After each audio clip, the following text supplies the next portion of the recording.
तुम ते अधिक गुरहि जिय जानी, सकल भाय से वही सन्मानी। सब करि मांगहि एक फलो, राम चरण रति हो। तिनके मन मंदिर बसहु, सिय रघुनंदन दो। हे श्री राम जी, जो नित्य आपके श्री राम नाम रूप मंत्र राज को जपते हैं और परिवार सहित आपकी पूजा करते हैं, अनेकों प्रकार से तर्पण और हवन करते हैं, ब्राह्मणों को भोजन कराकर बहुत दान देते हैं और गुरु को हृदय में आपसे भी अधिक बड़ा जानकर सर्वभाव से सम्मान करके उनकी सेवा करते हैं। माता सबरी के प्रसंग में भगवान श्री राम जी स्वयं कर रहे हैं, सातव मोहि माया जग देखा, मोते संत अधिक कर लेखा। जग संसार को संभाव से राम में देखना और संतों को मुझसे भी अधिक करके जानना मानना, यह सात्विक भक्ति है। सबसे बड़ी बात कि संसार में नित्य निरंतर परमात्मा की लीला चल रही है और जब भी किसी को मोह हुआ है या जब भी किसी को मोह होता है तो परमात्मा की लीला को देखकर ही मोह होता है।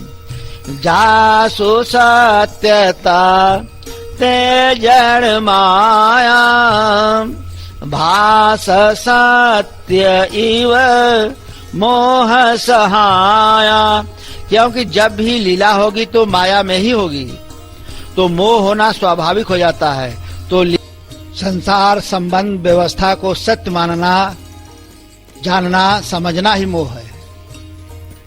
लीला की स्थिति में परमात्मा उस समय किसी के मोह का निवारण नहीं करेगा, क्योंकि उस समय जीव के या व्यक्ति के मोह का निवारण करने में लीला बिगड़ जाएगी, लीला का भेद खुल जाएगा।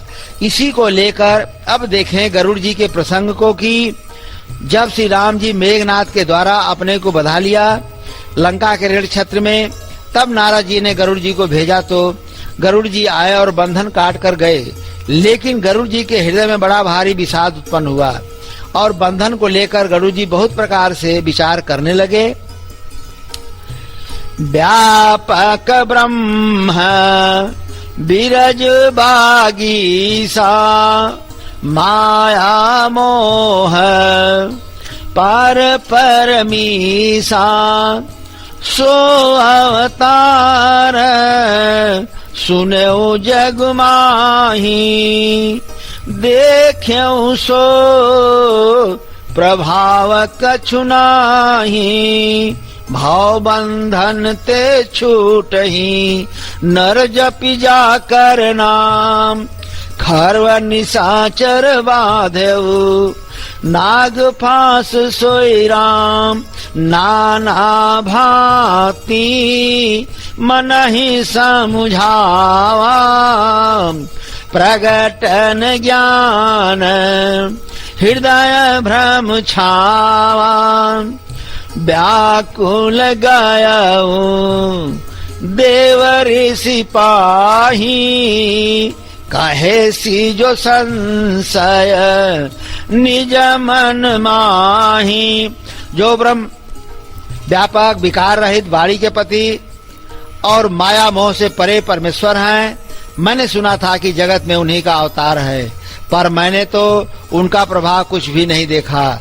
जबकि जिनका नाम जप कर मनुष्य संसार के बंधन से छूट जाते हैं, लेकिन उन्हीं राम को एक तुच्छ राक्षस ने नाग फांस में बांध लिया। और मैं अनेकों प्रकार से अपने मन को समझाने लगा, पर मुझे ज्ञान नहीं हुआ।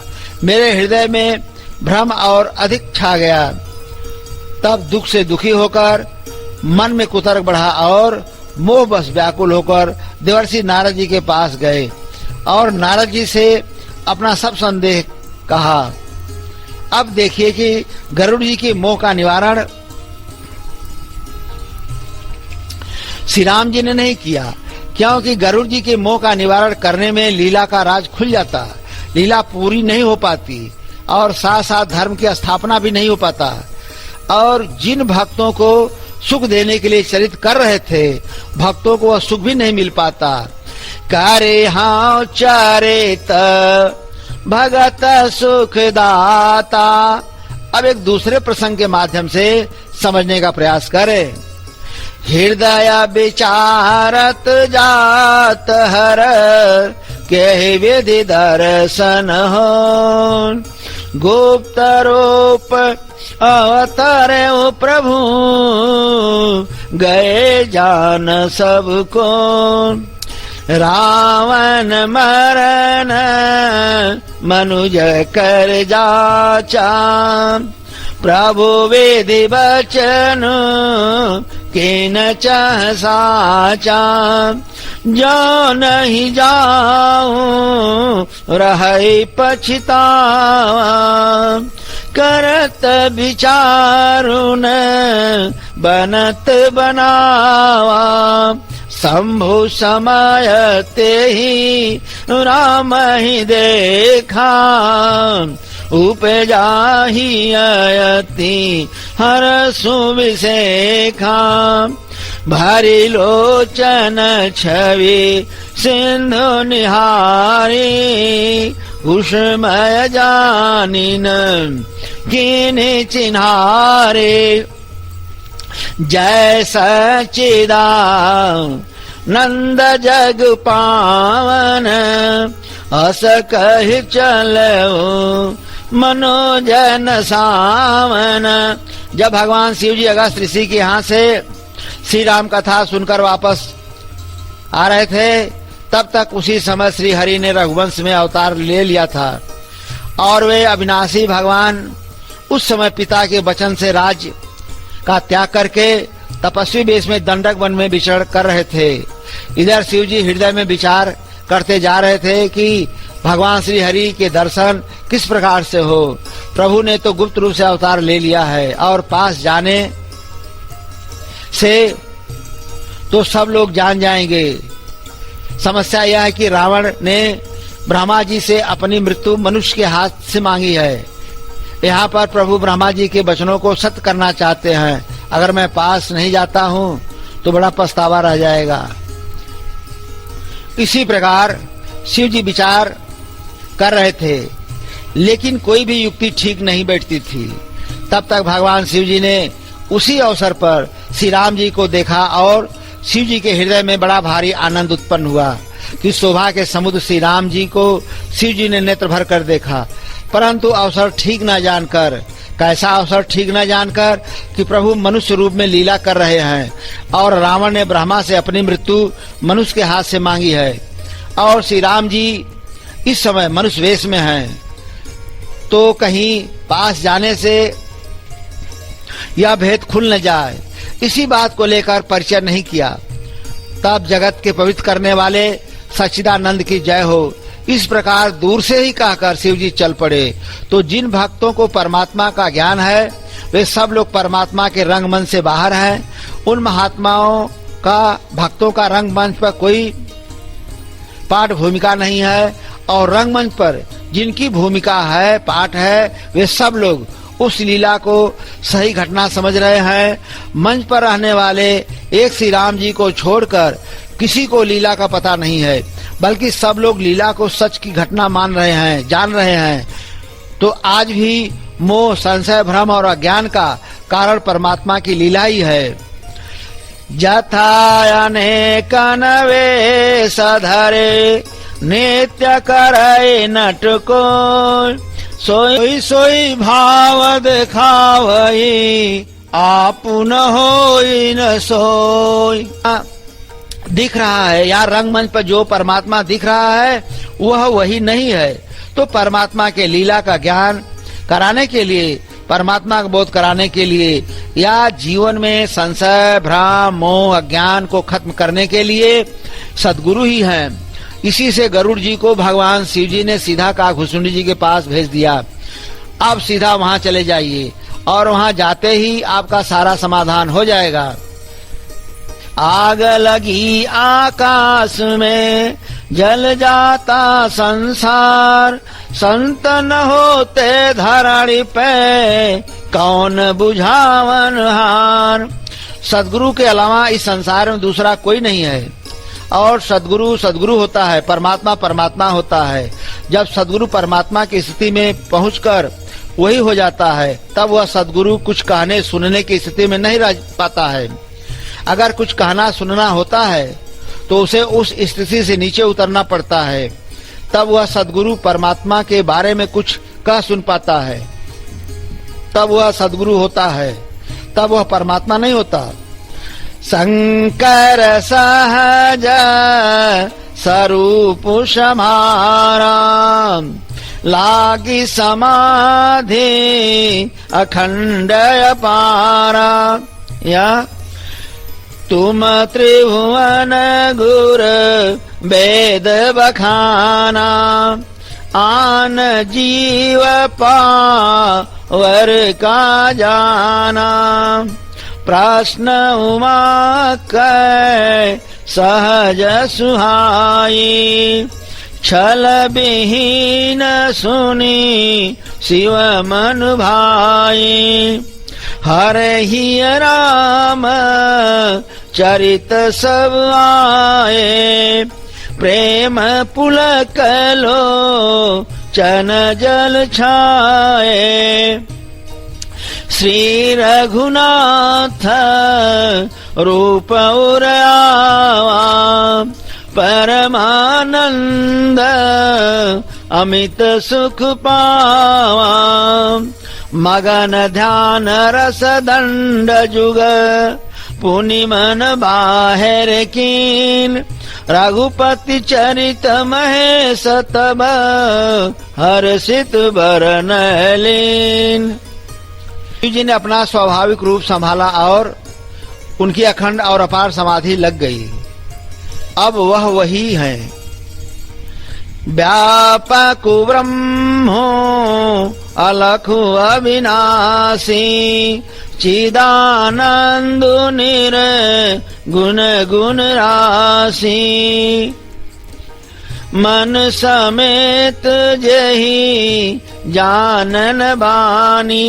अब यहाँ दूसरा कोई नहीं है, और इस स्थिति को मन सहित वाणी के द्वारा नहीं जाना जा सकता।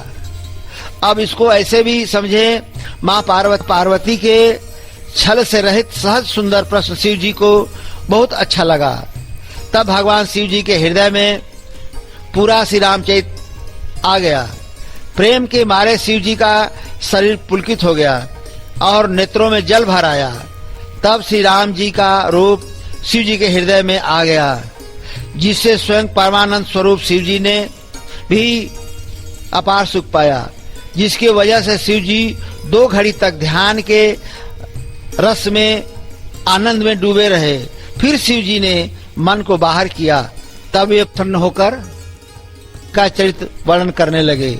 परमात्मा होने का या वही होने का यही तरीका है, नियम है। परमात्मा तो सदगुरु की भूमिका निभा सकता है, कर सकता है, कई जगहों पर निभाया भी है, लेकिन सदगुरु परमात्मा की भूमिका नहीं निभा सकता है। एक बात और है कि परमात्मा के यहाँ आने का या अवतरित होने का कारण अलग है, क्योंकि वह परमात्मा अनेक कारण लेकर आया है। इसलिए कारण के अनुसार वह सब कुछ कर सकता है, और परमात्मा स्वयं अपने मन के अनुसार कारण बनाकर आता है। धर्म संस्थापना के तहत वह स्वयं लीला नायक बनकर आता है, और यह पाठ किसी दूसरे के पास नहीं है। या रंगमंच पर एक ही नायक रहेगा, 10-20 नायक तो रहेंगे नहीं, तो उसका काम दूसरा कौन करेगा और कैसे करेगा। इसी से वह परमात्मा ब्रह्म ईश्वर तो है ही, तो वह अपना काम कर ही रहा है। धर्म के तहत धर्म संस्थापना के लिए और उपदेश के द्वारा सदगुरु का भी काम कर रहा है, अपने भक्तों को सुख देने के लिए। कैसे कि में सही जात अनख तो ही पाही, प्रिया बेगी प्रगटसि कस नाही, यही विधि खोजत बिलपत स्वामी, मनहु महावीर ही अति कामी, पूरन काम राम सुख राशि, मनुज चरित कर अज अविनाशी। बिल्कुल विषयी जीव के तरह चरित कर रहे हैं तो ईश्वर तीनों काम कर सकता है, करता भी है। और हमारे आपके यहाँ आने का कारण अलग है, कुछ और है। हम आप अपने बने हुए कर्मों के द्वारा कारण के अनुसार भेजे जाते हैं और वह परमात्मा स्वयं आता है। जीव ईश्वर में यह भेद है। इसको अगर अच्छी तरह से समझा जाए तो नारद मोह और राजा मनु जी के प्रसंग को खूब अच्छी तरह से देखा जाए तो खुद ही समझ में आ जाएगा। प्रसंग के तहत परमात्मा जब जहाँ चाहे तब वहाँ वैसा वेश रूप बनाकर पकड़कर जा सकता है और अपने मन के अनुसार वह सब कुछ कर सकता है। यह अंतर है परमात्मा सद्गुरु जीव में और यही भेद है। एक दूसरी बात की, जब गुरु ही ब्रह्म है तो शिव जी तो पहले से है। तुम त्रिभुवन गुर वेद बखाना, जब वेद ही ऐसा कह रहा है तो यहाँ दूसरे के प्रमाण की क्या आवश्यकता है। शिव जी तो पहले से ही हैं तो श्री राम जी की यहाँ क्यों आवश्यकता पड़ी। वैसे अगर देखा जाए तो सब कारण को ही लेकर कार्य हो रहा है। परमात्मा अपने भक्तों को प्रेरित करके अपने इच्छा अनुसार कारण बनाता है और जीव के कर्म के अनुसार परिणाम को ईश्वर देता है। यहाँ पर परिणाम को लेकर जीव परतंत्र है। अब देखें कि शिव जी तीनों लोक के गुरु हैं, लेकिन जरूरत पड़ने पर देवताओं के साथ, जबकि देवताओं को निश्चित पता नहीं था कि परमात्मा कहाँ मिलेंगे। सब लोग अपना अपना अनुमान बता रहे हैं। यह पता केवल शिव जी को था कि परमात्मा कहाँ और कैसे मिलेंगे। परमात्मा का पता तो केवल परमात्मा के भक्तों को होता है, सद्गुरु को होता है। तो शिव जी के कहने पर सब लोगों ने मिलकर परमात्मा की स्तुति की और परमात्मा प्रसन्न होकर अपने आने का कारण और कार्य क्या क्या करेंगे सब बता दिया। तो उसी के अनुसार लीला नायक बनकर आया और वह परमात्मा अपने लीला का रचना स्वयं करता है अपनी इच्छा अनुसार, दूसरों को प्रेरित करके। मुनि करहित मम कौतुक होई, आवसी उपाय करबि मैं सोई। नारद जी के प्रसंग में देखें कि भगवान शिव जी माँ पार्वती को भगवान श्री राम जी के जन्म का कारण बता रहे थे। उसी में मुनि नारद जी की भी बात आई कि एक कल्प में नारद जी के श्राप से श्री हरि विष्णु का अवतार हुआ। यह बात सुनकर माँ पार्वती जी आश्चर्य में पड़ गई, क्योंकि नारद जी माँ पार्वती के गुरु हैं। तब बोली कि हमारे गुरुदेव भगवान श्री हरि विष्णु के भक्त और परम ज्ञानी हैं, तो ऐसा कौन सा अपराध श्री हरि ने किया कि गुरुदेव भगवान ने श्राप दे दिया। यह सुनकर भगवान शिव जी को हंसी आ गई और हंसते हुए बोले, बोले बिहसी महेश तब ज्ञानी मूढ़न को, जय जस रघुपति करहि जब सो तस तेहि क्षण हो। भगवान श्री हरि के लिए न कोई ज्ञानी है न कोई मूर्ख है। श्री रघुनाथ जी जब जिसको जैसा करते हैं वह उसी क्षण वैसा ही हो जाता है। काकभूषुंडी जी गरुड़ जी से कह रहे हैं, नर मर कटईव सब ही नचावत, राम खगेश वेदयस गावत, राम सूत्रधर जामी, चूंकि वही श्री हरि विष्णु ही सब कुछ है। अब इसी जगह देखिए कि ईश्वर जीव में यही भेद है कि जीव परवश है और ईश्वर स्वतंत्र है। इसलिए ईश्वर जैसा चाहे वैसा कर सकता है, लेकिन जीव परवश होने के नाते वैसा नहीं कर सकता है, क्योंकि परवश जीव स्ववश भगवंता। परमात्मा अपने बस में है, स्ववश है, लेकिन जीव परवश है, परमात्मा के बस में है। अब आगे देखें कि नारद जी को प्रेरित करके नारद जी को अपने मन के मुताबिक बना करके वैसी मति गति पैदा करके भागवत गीता में ईश्वरः सर्वभूतानां हृदय देशे अर्जुन तिष्ठति ब्राह्मण सर्वभूतानि यंत्रारूढ़ानि माया। शरीर रूपी यंत्र पर आरूढ़ होकर संपूर्ण प्राणियों को अंतर्यामी परमात्मा अपनी माया से भ्रमण कराता हुआ सब प्राणियों के हृदय में स्थित है। कबीरदास जी भी कहते हैं, बैठा है घट भीतरा, बैठा है साचेत, जब जैसा गति चाहता तब तैसा मति देत।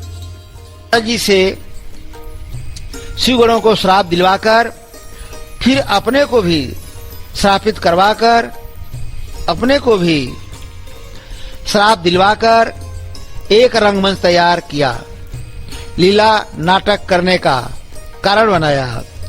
बंचेउ मोही जवानी धरि देहा, सोई तनु धरहु श्राप मम एहा। कापिया कृति तुम्हें कीनी हमारी, करी है की सहाय तुम्हारी। मम अपकार कीन तुम भारी, नारी विरह तुम होव दुखारी। इस प्रसंग के माध्यम से प्रेरित करके साप लेकर एक रंगमंच तैयार कराया, कारण बनवाया। अच्छा, अब इसी को समझिए कि नारद जी ने जो श्राप दिए उसका तो मतलब समझ में आता है कि प्रतिशोध में दिए, लेकिन जो बीच का श्राप है उसको समझा जाए। नारद जी कहते हैं कि जो आपने हमारा बंदर का मुंह बनाया है तो यही बंदर आपकी मदद करेंगे।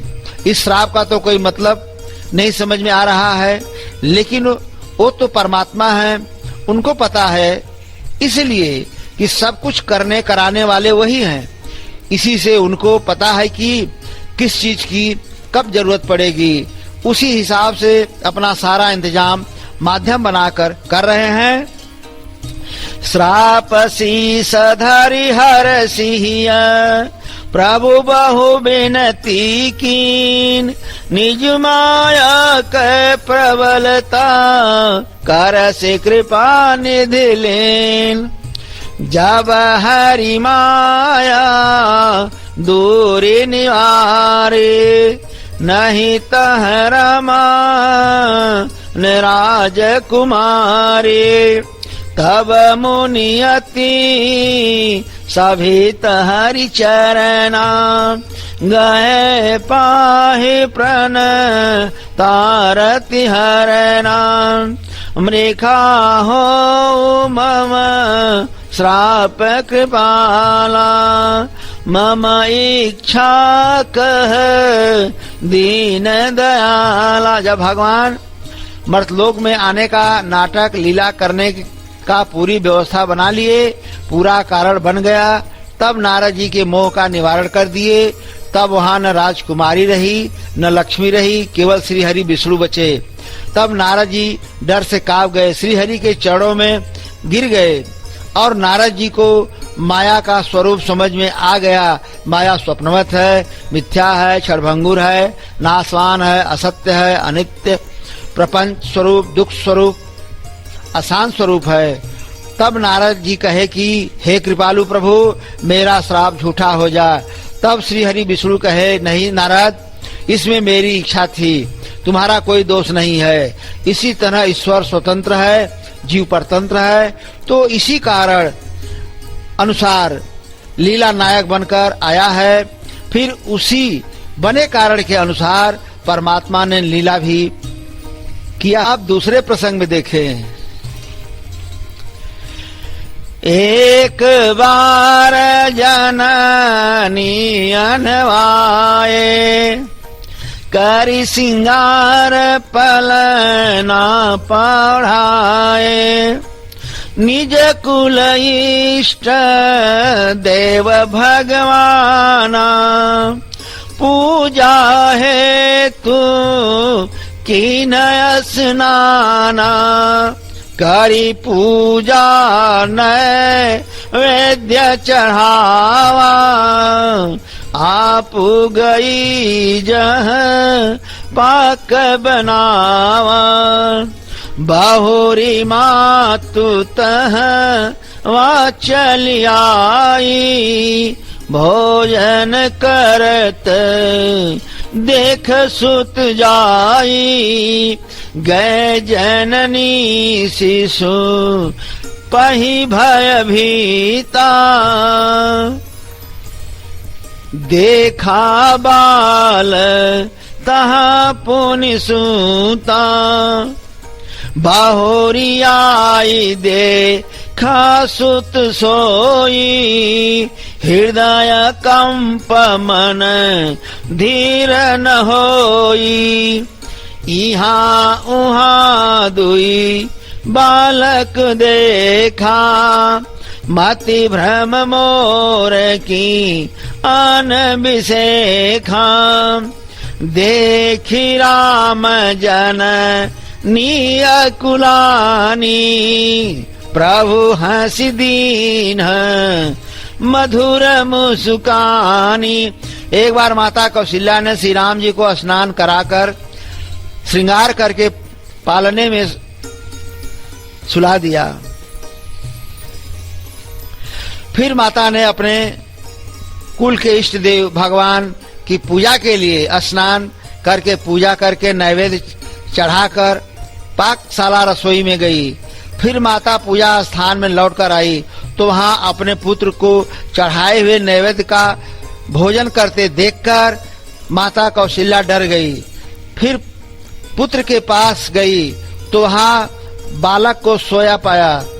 फिर पूजा स्थान में देखा कि वही पुत्र वहां भोजन कर रहा है। यह देखकर हृदय कांपने लगा, मन को धीरज नहीं होता। माता सोच रही है कि यहाँ और वहां मैंने दो बालक देखा, तो यह मेरी बुद्धि का भ्रम है या कोई विशेष कारण है। तब प्रभु ने माता को घबराई हुई देखकर मधुर मुस्कान से हंस दिए। तब माता को अपना निज स्वरूप देख रावा माता ही निज अद्भुत रूप अखंड, रोम रोम प्रति लागे कोटि कोटि ब्रह्मांड। अगणित रवि शशि शिव चतुरानन, बहुगिरि सरित सिंधु महिकानन। काल कर्म गुण ज्ञान सुभाव, सो देखा जो सुनान काऊ। देखी माया सब विधि गाड़ी, अति सभीत जो रे कर ठाणी। देखा जीव न चावई जाही, देखी भगति जो छोरई ताही। तन पुलकित मुख बचन न आवा, नयन मुदि चरणनि सिरुनावा। विषमवंत देखी महतारी, भये बहुरी शिशु रूप खरानी। स्तुति करीन जाई भय माना, जगत पिता मैं सुत करि जाना। हरि जननी बहु विधि समुझाई, यह जन कहूँ कहसी सुनु माई।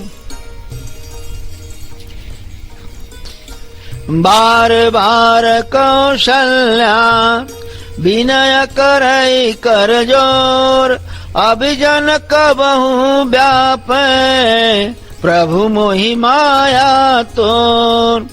श्री राम जी ने माँ कौशल्या को अपना अखंड अद्भुत रूप दिखलाया, जिसके एक एक रोम में करोड़ों ब्रह्मांड लगे हुए हैं, जहाँ अगणित सूर्य, चंद्रमा, शिव, ब्रह्मा, बहुत से पर्वत, नदियाँ, समुद्र, पृथ्वी, वन, काल, कर्म, गुण, ज्ञान और स्वभाव देखे, और वे पदार्थ भी देखे जो कभी सुने भी न थे, और सब प्रकार से बलवती माया को देखा कि भगवान के सामने अत्यंत भयभीत हाथ जोड़े खड़ी है।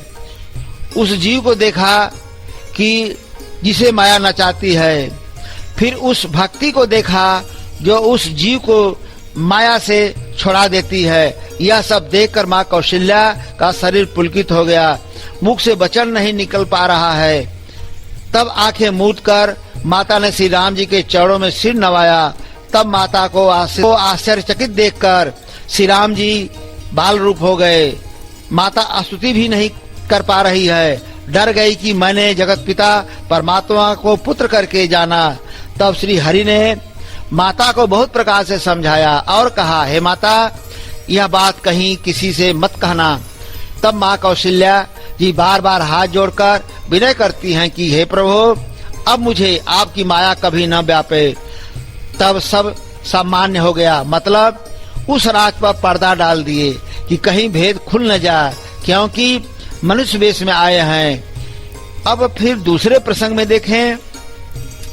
सुना हो प्रिया व्रत रुचिर सुशीला, मैं कछु कर में ललित नर लीला।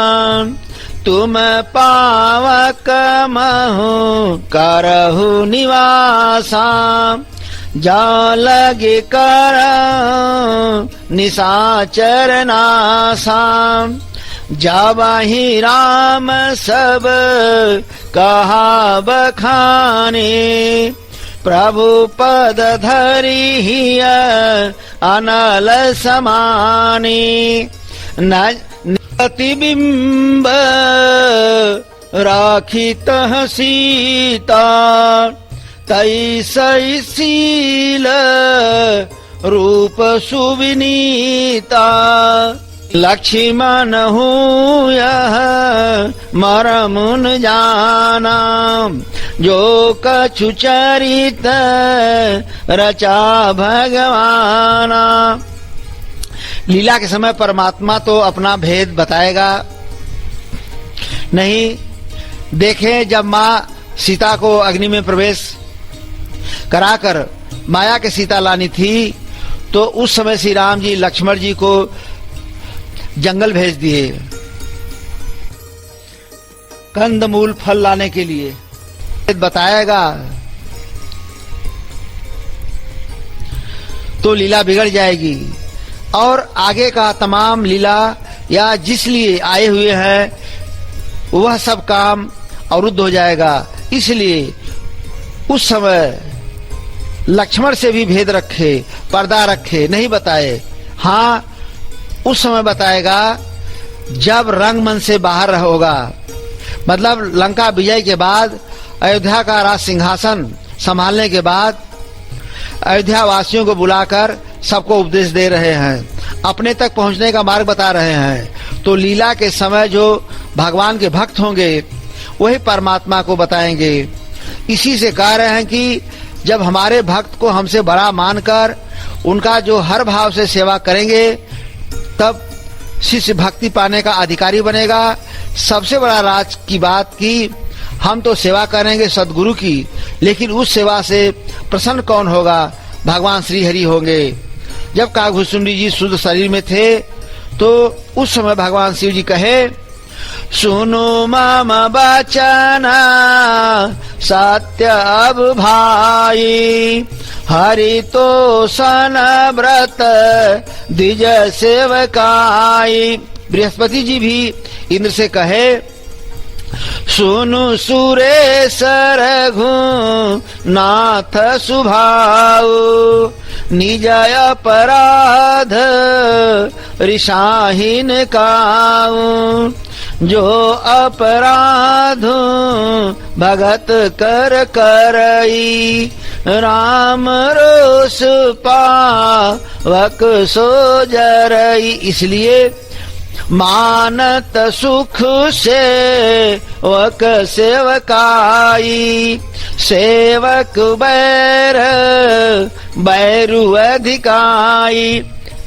तब सद्गुरु संत महात्मा सेवा से प्रसन्न होकर हमको परमात्मा के सेवा का, भक्ति का, प्राप्ति का और संसार से निकलने का, भवसागर से पार होने का मार्ग बताएंगे और साथ साथ शांति, आनंद, सुख का जीवन जीने के लिए और मन को विश्राम पाने के लिए मार्ग बताएंगे। अब दूसरे प्रसंग के माध्यम से वाल्मीकि जी का भाव देखें। चिदानंदमय देह तुम्हारी, विगत विकार जान अधिकारी, नर तनु धरे हूँ संत सुर काजा, कहु करहु जस प्राकृत राजा, राम देखी सुनी चरित तुम्हारे, ओह ही बुध हो ही सुखारे, तुम जो कहूँ करहु सब साचा, जस का छिय तस चाहिए नाचा। वाल्मीकि जी कह रहे हैं कि हे प्रभु, आपकी देह चिदानंदमय है, सच्चित आनंद स्वरूप है, विकारों से रहित है। इस रहस्य को अधिकारी पुरुष ही जानते हैं। तो अधिकारी कौन है? जिनके विकार विगत हो चुके हैं, जो देह भाव से ऊपर उठ चुके हैं, यही विकार रहित है। तो हे प्रभु, आपने देवता और संतों के कार्य के लिए दिव्य नर शरीर को धारण किया है, इसलिए आप साधारण राजाओं की तरह कहते और करते हो। यही साधारण राजाओं की तरह कहना और करना के चरित्रों को देख और सुनकर मूर्ख लोग तो मोह को प्राप्त होते हैं और ज्ञानी जन जो सुखी होते हैं करते हैं, वह सब सत्य ही है। क्योंकि जैसा वेश बनावे वैसा नाच नाचे। तो इस समय आप मनुष्य रूप में हैं, अतः मनुष्योचित व्यवहार करना ठीक ही है। यहाँ भी भेद रखे, केवल जो उनके भक्त हैं वही जान रहे हैं, बाकी दूसरा कोई नहीं जान पा रहा है। अब जरा कबीरदास जी का देखें, गुरु के बारे में क्या बता रहे हैं। समदृष्टि सतगुरु किया, मेटा भरम विकार, जहाँ देखो तहाँ एक ही साहिब का दीदार। समदृष्टि तब जानिए शीतल समता हो, सब जीवन की आत्मा लख एक सी हो।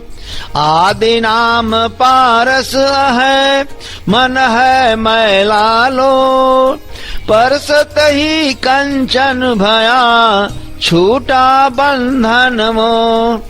राम नाम एक औषधि, सद्गुरु दई बताए, औषधि खाए रूपथ रहे, ताको बेदन जाए।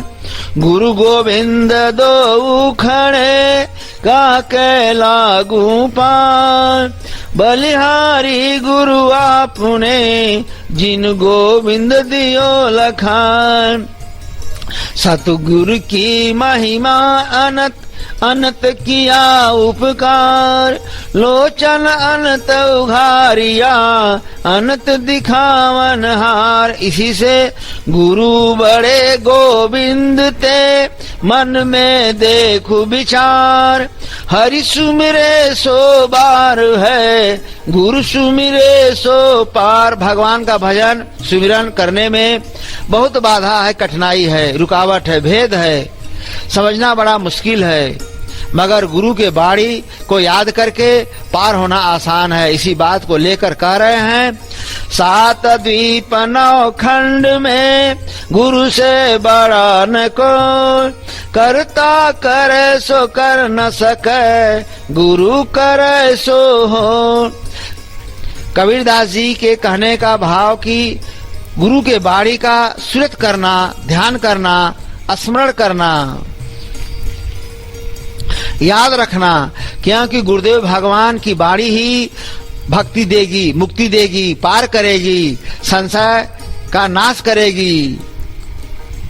गुरु बिनु ज्ञान न उपजै, गुरु बिनु भगति न हो, गुरु बिनु संशय ना मिटे, गुरु बिनु मुक्ति न हो। इसी को लेकर कबीरदास जी कह रहे हैं कि कबीरा ते नर अंध है गुरु को कहते और, हरि रूठे गुरु ठौर है गुरु रूठे नहीं ठौर। कबीरा हरि के रूठते गुरु शरणन को जाए, गुरु रूठे नहीं ठौर है हरि नहीं होते सहाय। अब फिर श्री रामचरित मानस में चले, माँ पार्वती सप्तऋषियों से कह रही हैं, गुरु के बचन प्रतीत न जेहि, सपने सुगमन सुख सिद्धि तेहि। आपका घुसुंडी जी गरुड़ जी से कह रहे हैं, गुरु के बचन सुरति कर राम चरण मन लाग, रघुपति जस गावत फिरऊं छन छन नव अनुराग। इसी से व्यक्ति के जीवन में सद्गुरु का महत्व है। गुरु सद्गुरु मिले जाहि जिमि, संशय भ्रम समुदाय, जासु बचन रवि कर निकर, बिनु भव निधि ताराई न कोई, जाओ बिरांची संग कर सम होई। सद्गुरु भगवान के श्री हरि के नाम के प्रभाव से भवसागर पार करा देता है। स्वयं भवसागर से पार कर देता है, क्योंकि इस भेद को सद्गुरु ही जानता है। तो सद्गुरु जीव परमात्मा में यही भेद है, मतलब परमात्मा परमात्मा है, सद्गुरु सद्गुरु है, जीव जीव है। एक परमात्मा ही ऐसा है जो अपने स्वरूप में स्थित रहकर तीनों भूमिका निभाया है। सद्गुरु केवल 2 भूमिका निभा सकता है। तो कहने का भाव कि सद्गुरु तो परमात्मा नहीं है, लेकिन सद्गुरु के जैसा दूसरा कोई परमात्मा के नजदीक भी नहीं है। ऐसी स्थिति में सद्गुरु का महत्व मंदिर से भी ज्यादा है, बड़ा है।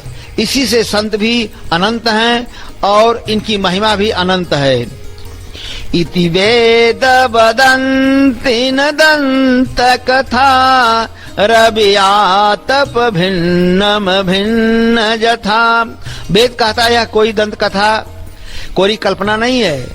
जैसे सूर्य और सूर्य का प्रकाश अलग अलग है, मतलब सूर्य का प्रकाश सूर्य नहीं है, लेकिन सूर्य से अलग भी नहीं है। इसी तरह सद्गुरु परमात्मा नहीं है, लेकिन परमात्मा से अलग भी नहीं है। इसी तरह सद्गुरु है इसी से सद्गुरु के तमाम कार्य आचरण परमात्मा से मिलते जुलते हैं। मतलब कि परमात्मा का भेद, परमात्मा का भक्त संत सद्गुरु ही जानते हैं। तो इसी से कह रहे हैं, मोते संत अधिक कर लेखा। श्री राम जी स्वयं कहे, वाल्मीकि जी भी कह रहे हैं, तुम ते अधिक गुरहि जिय जानी, सकल भाय से वही सन्मानी। यहाँ तक 5वां घर रहा श्री राम जी के रहने के लिए।